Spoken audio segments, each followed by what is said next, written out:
தீபாவளி தமிழர் பண்டிகையா அல்லது தமிழர்கள் கொண்டாட வேண்டிய பண்டிகையா என்று கேட்டால் 100 விழுக்காடு தீபாவளி என்பது தமிழர் பண்டிகை கிடையாது. இன்னும் சொல்வதானால் தமிழர் நெறிமுறைகளுக்கும் அறம் சார்ந்த சிந்தனைகளுக்கும் எதிரான சிந்தனைகளை கொண்டது தீபாவளி. பண்டிகையை கொண்டாடுவது என்பது அவரவருடைய விருப்பம். ஆனால் யாருடைய மரணமும் கொண்டாட்டத்திற்கு உரியது கிடையாது. ஒருவன் மிக கொடூரமான குணம் படைத்தவனாக இருப்பினும் மரணம் என்பது கொண்டாட்டத்திற்கு உரியது கிடையாது. இன்னும் சொல்வதானால் அது மனித மாண்பிற்கு இழிவான ஒரு செயல்.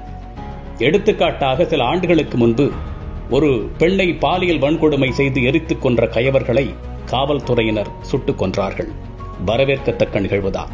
இதுபோன்ற வன்கொடுமை செய்பவர்களை உடனுக்குடன் தண்டிப்பது என்பது சமூகத்தில் குற்றம் தொடர்பான அச்ச உணர்வுகளையும் குற்றம் செய்யாமல் இருக்க பெரும் முன் தடுப்பாகவும் அமையும். ஆனால் அவர்கள் கொல்லப்பட்டதை மகிழ்வோடு இனிப்புகளை வழங்கி சிலர் கொண்டாடினார்கள். இது சரியான செயலா என்று கேட்டால் நிச்சயமாக இது ஒரு அறம் சார்ந்த செயல் கிடையாது. குற்றம் செய்யப்பட்டவர்கள் தண்டிக்கப்பட வேண்டும். ஆனால் அவர்களுடைய மரணம் என்பது என்றுமே கொண்டாட்டத்திற்கு உரியது கிடையாது. அப்படி கொண்டாடுவது தமிழருடைய மரபும் கிடையாது. நரகாசுரன் என்று ஒருவர் இருந்தாரா, அவன் நல்லவரா கெட்டவரா என்ற விவாதங்களுக்கெல்லாம் நாம் வரவில்லை. ஆனால் இந்த சிந்தனை, இந்த செயல், இந்த நடைமுறை என்பது அடிப்படையில் ஒரு தவறான சிந்தனை. மற்றும் ஒன்றை நாம் விளங்கிக் கொள்ள வேண்டும். புராணங்களுக்கும் வரலாற்றிற்கும் இடையிலான வேறுபாட்டினை பொதுவாக நாம் தெளிவாக விளங்கிக் கொள்ள வேண்டும். வரலாறு என்பது ஆதாரங்களின் அடிப்படையில் உண்மையின் தொகுப்பு. புராணம் என்பது ஒரு தனி மனிதனின் கற்பனை தொகுப்பு. பல நேரங்களில் நாம் புராணங்களை வரலாறாக எண்ணிவிடுகின்றோம். இன்னும் சொல்வதானால் நம்பிக்கையின் அடிப்படையில் இறைவனின் பெயரால் கண்மூடித்தனமாக நம்பிவிடுகின்றோம். நம்பிக்கைகள் அறிவியலுக்கு அப்பாற்பட்டவை. மேலும் சொல்வதானால் நம்பிக்கைகள் கேள்விகளுக்கு அப்பாற்பட்டவை. அதையும் தாண்டி நம்பிக்கையை எதிர்த்து கேள்வி எழுப்பினால் கடவுளின் தண்டனைக்கு உட்படுத்தப்படுவாய் என்று அவர்கள் வாய்கள் மூடப்பட்டு கைகள் கட்டப்பட்டு விடுகின்றன. உண்மையின் பேர் தெய்வம் என்போம், அன்றி ஓதிடும் தெய்வங்கள் பொய்யெனக் கண்டோம். உண்மைகள் வேதங்கள் என்போம், பிறிது உள்ள மறைகள் கதையெனக் கண்டோம் என்கின்றான் பாரதி. அதாவது உண்மைக்கு பெயர்தான் தெய்வம் என்கின்றான். உண்மைகள் வேதங்கள் என்போம், பிறிது உள்ள மறைகள் கதையெனக் கண்டோம் என்று கூறுகின்றார். அன்பை விட சிறந்த தெய்வம் இல்லை, சகோதரத்துவத்தை விட சிறந்த வேதம் இல்லை. இதை ஒவ்வொரு மனிதனும் விளங்கிக் கொள்ளுதல் வேண்டும். கடலினை தாவும் குறவும் வெண் கடலில் பிறந்ததோர் செவ்விதழ் பெண்ணும் வடமலை தாழ்ந்ததாலே தெற்கில் வந்து சமன் செய்த குட்டை முனியும் நதியினுள்ளே முழுகிப்போய் அந்த நாகர் உலகிலோர் பாம்பின் மகளை விதியுறவே மனம் செய்த திரள் வீமனும் கற்பனை என்பது கண்டோம் என்பான் பாரதி. ஒன்று மற்றொன்றை பழிக்கும், ஒன்றில் உண்மை என்றோதி மற்றொன்று பொய்யென்னும் நன்று புராணங்கள் செய்தார், அதில் நல்ல கவிதைகள் பல பல தந்தார். கவிதை மிக நல்லது எனும் அக்கதைகள் பொய்யென தெளிவுறக் கண்டோம். புவிதனில் வாழ்நெறி காட்டி நம்மை போதிக்கும் கட்டு கதைகள் அவைதாம் என்று கூறுவார்.